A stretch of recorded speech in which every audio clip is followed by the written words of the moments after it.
One of the biggest questions I get asked when it comes to fueling is how much energy in the form of calories, which is primarily in the form of carbohydrates, should I be consuming on an hourly basis?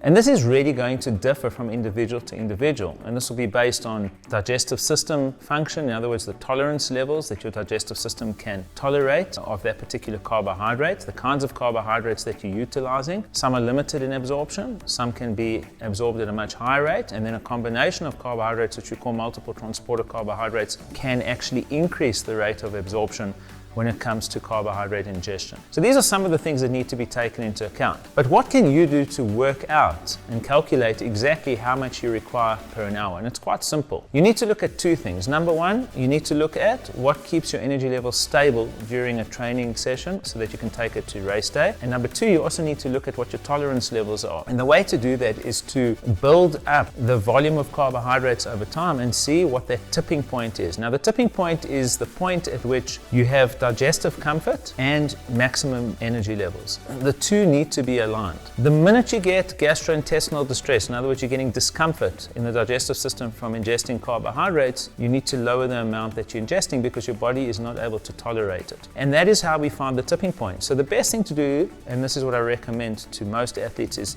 to start off low and build up over time and see what that tipping point is. For some people, the cutoff might be 40 grams per an hour, some might be 60 grams per an hour, some might be in between, and there are some athletes that consume much larger amounts, but it really is based on what an individual can tolerate, and that's quite important. So you need to be testing this during training, and each week you should be ingesting carbohydrates in a couple of your sessions and seeing what works for you, and it also needs to be a regular feed. So in other words, once you've found how many grams of carbohydrates you will be consuming per an hour, you need to then clock feed and make sure that you take that volume hourly. You cannot disperse it too far apart. You need to be consistent with the feed. We call this drip feeding. Drip feeding is feeding on a regular basis and making sure that you accumulate the volume of carbohydrates that you require on an hourly basis in order to maximize your energy levels and provide you digestive comfort. So try it in training, and once you find out what works for you, take it to race day, bank it, don't change anything, stick to the